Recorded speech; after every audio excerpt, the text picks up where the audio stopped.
ছবির মধ্যে একটা সিন আছে যেখানে দুর্গা আর অপুর বয়স্ক পিসি তাদের গল্প শোনাচ্ছে। প্রথমে দেওয়ালে একটা ছায়া দেখায়, তারপর আস্তে আস্তে ক্যামেরাটা পেছনে আসে, দেখায় পিসির কোলে দুর্গা আর অপু শুয়ে আছে আর পিসি গল্প বলছে।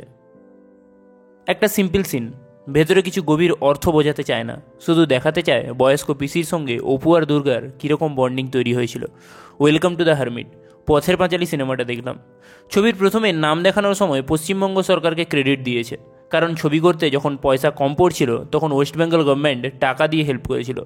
নেক্সট বোড়ালের গ্রামবাসীদের ক্রেডিট দেওয়া হয়, কারণ এই সিনেমার আউটডোর শুটিং বোড়াল নামের একটা গ্রামে শ্যুট হয়েছিল। ছবির প্রথমে ইন্দিরা ঠাকুরুনকে দেখায়। এর ব্যাপারে একটু ছোট্ট করে বলি, কারণ এর অভিনয় আমাকে এতটা মুগ্ধ করেছে যে বলার নয়। আমি ছোটোবেলায় আমার ঠাকুমার শাশুড়িকে দেখেছি, আর পাড়ায়ও কয়েকটা বয়স্ক মানুষকে দেখেছি। স্ক্রিনে যখন এই ক্যারেক্টারটা আসতো আমি ভুলেই যেতাম সিনেমা দেখছি। শুটিংয়ের সময় ওনার বয়স ছিল প্রায় 80 বছর। একটা সিন আছে যেখানে একটা কথা কাটাকাটির মাঝে তিনি চলে আসেন। দুর্গা,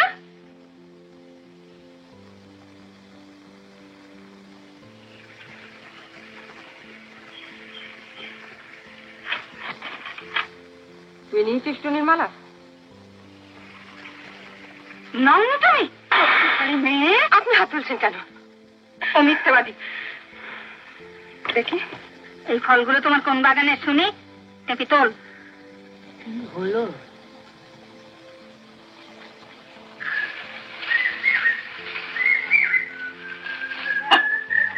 কি হলো? ও সৌদামি,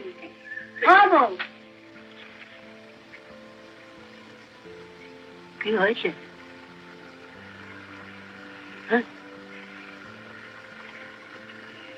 কি হয়েছে? ও কি হলো?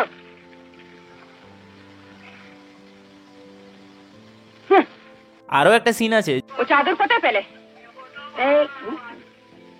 ও পাড়ার রাজু দিল। মানে শোনো, তুমি না চাইতে দিল? চাইবো কেন?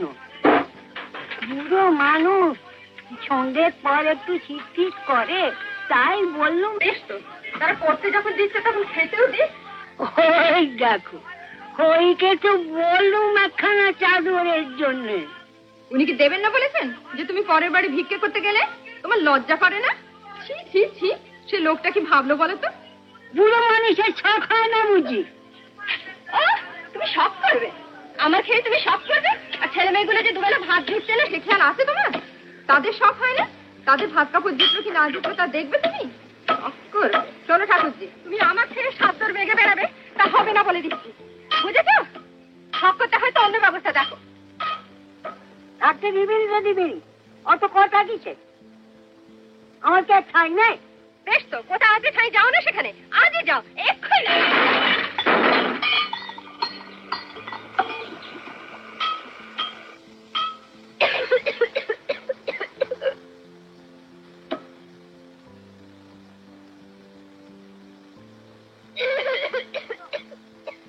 কি হলো?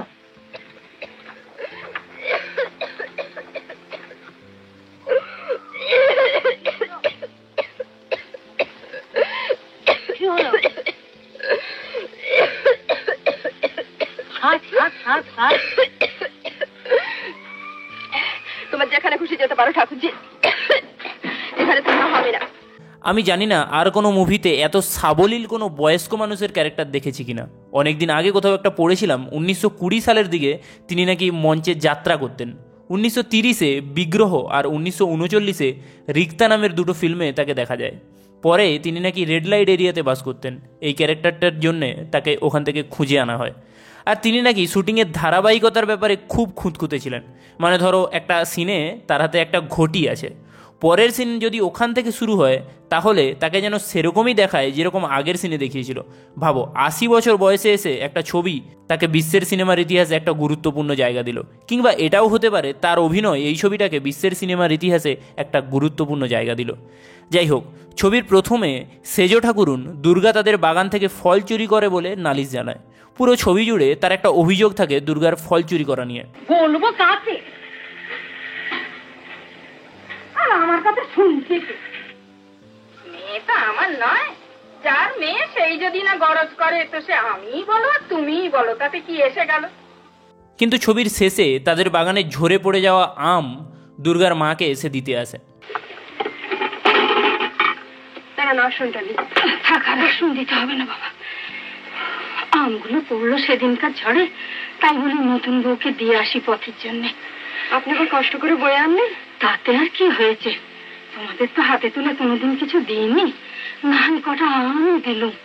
সেজ ঠাকুরুনকে প্রথম সিনে শাঁখা সিঁদুর পরা অবস্থায় দেখায়, কিন্তু পরে যখন তার ক্যারেক্টারটাকে দেখায় তখন তিনি বিধবা হয়েছেন।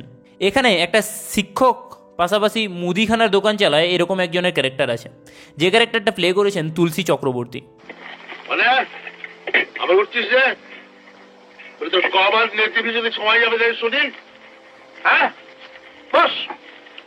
তুলসী চক্রবর্তীকে পৃথিবীর সর্বকালের সর্বশ্রেষ্ঠ অভিনেতাদের মধ্যে একজন মানা হয়।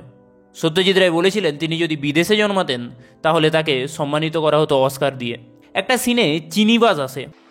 ভালো সর ভাজা, মুগের নাড়ু, ক্ষীরের ছাঁচ, চন্দরপুলি, কাঁচা গোল্লা। এই যা বাপকে বল দুটো পয়সা। তুই জানা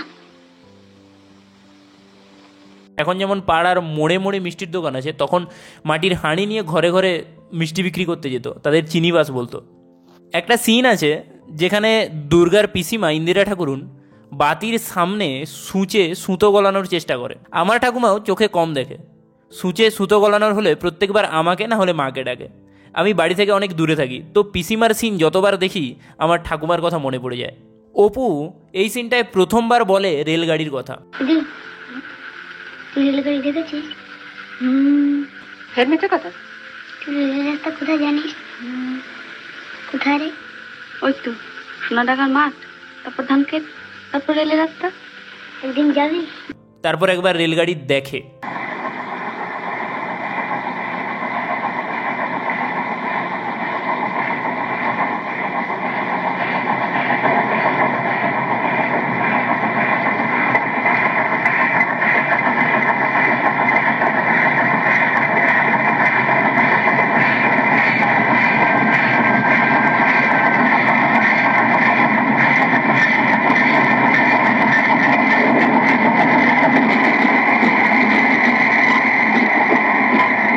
তারপর দুর্গা যখন জ্বর হয় তখন একবার বলে রেলগাড়ির কথা।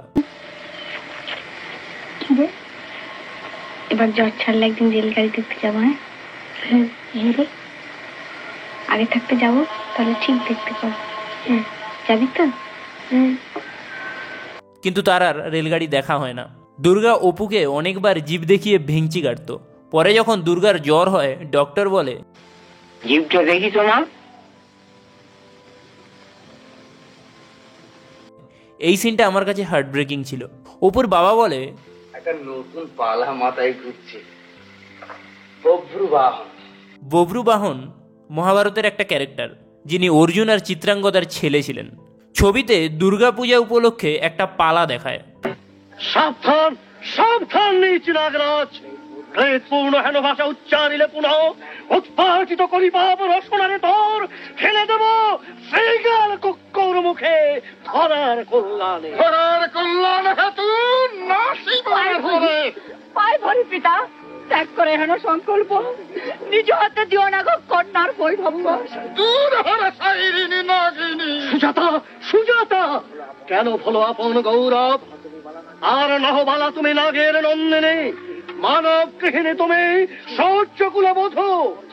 আগে গ্রামে বা শহরে কোনো অনুষ্ঠান হলে পালা বসতো, কিছু পরে শহরে থিয়েটার নাটক চলে আসে, কিন্তু গ্রামে যাত্রাপালা আর পালা গানের ক্রেজ খুব ছিল। এখন আর গ্রামেও নেই। তোমরা এই সিনটা দেখে পুরনো দিনের স্বাদ নিতে পারো। যদি তুমি সিনেমাটা একদম মনোযোগ দিয়ে দেখো তবে পিসির মৃত্যুর এই সিনটা তোমাকে কষ্ট দেবে আর একবার হলেও থামতে বাধ্য করবে।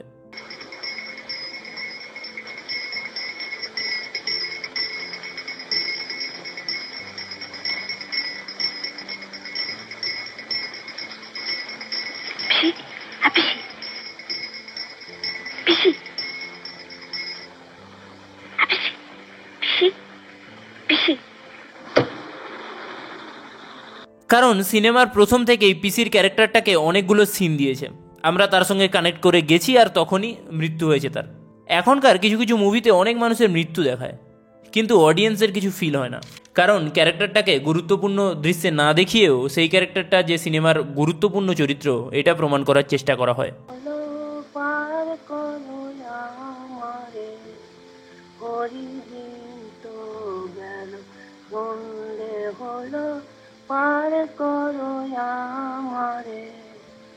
তুমি পারের কথা শুনে বার্তা ডাকি হে তোমারে, তুমি পারের কথা শুনে বার্তা ডাকি হে তোমারে।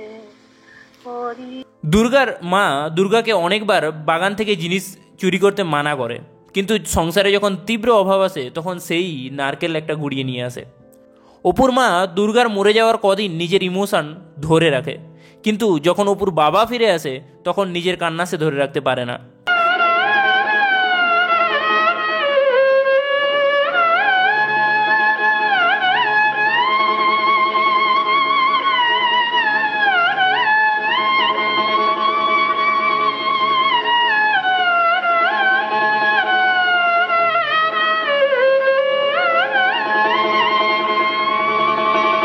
অপুকে নিজেই চিরুনি দিয়ে চুলা জেড়াতে দেখায়, যেটা দেখায় দুর্গার না থাকাতে অপুর লাইফস্টাইলে কী প্রভাব পড়লো।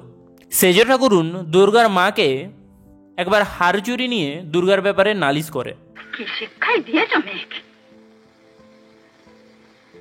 কি হয়েছে বলুন না আমাকে। চুরি গো চুরি, এই টুনুর পুঁটির মালা তোমার মেয়ে চুরি করেছে।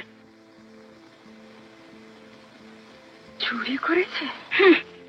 আকাশ থেকে পড়লেছে। ও কি কম নাকি? চোরের বেহদ্দ চোর। সেদিন শহর থেকে ঠাকুরপো মালাটা এনে দিয়েছেন, তুমি বুঝি সেটা তোমার মেয়েকে দেখিয়েছে। আর আজ এই ভর দুপুর বেলা উঠুন ভর্তি লোক খেলার ফাঁকে মালাটা নিয়ে উঠো। কিন্তু দুর্গা মানা করে দেয়। এই দিদি,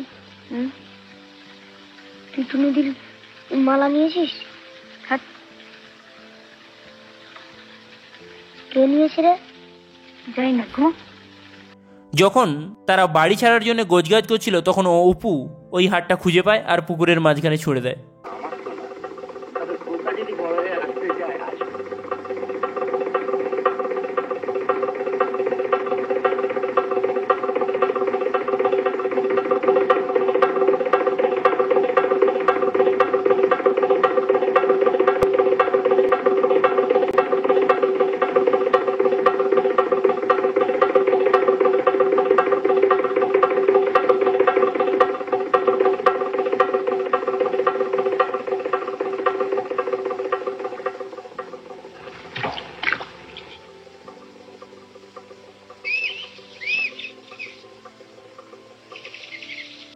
এই সিনেমাটা বিশ্বের ইতিহাসে আলোড়ন ফেলেছিল। স্বাধীনতার মাত্র 8 বছরের মধ্যে কেউ যে এরকম একটা ফিল্ম বানিয়ে দিতে পারবে সেটা হয়তো কেউ ভাবতে পারে না। অনেক বিখ্যাত ডিরেক্টর, অনেক বিখ্যাত মিডিয়া হাউস এই সিনেমার ব্যাপারে বলেছে। I was a kid. I was living in the Lower East Side, and the first film that I really saw about India was Pate Panchali by Sajid Ray. And I realized it was a film that was made by Indians, for Indians, for the world, not through other cultures. And it brought me to learn about the rest of the world. And so with this award tonight, I thank you all for this. And যদিও তাদের বলার জন্য নয়, যারা এই সিনেমাটা দেখেছে তারা জানে এটা কীরকম এক্সপিরিয়েন্স। তো এখানেই শেষ করি। ভিডিওটা ভালো লেগে থাকলে লাইক করো। কোনো ডিটেলস যদি মিস করে যাই কিংবা কোনো মুভি সাজেস্ট করতে চাইলে প্লিজ কমেন্ট করে জানাও। আর এরকম সিনেমা রিলেটেড কন্টেন্ট পেতে চ্যানেলটা সাবস্ক্রাইব করে দাও। Thank you.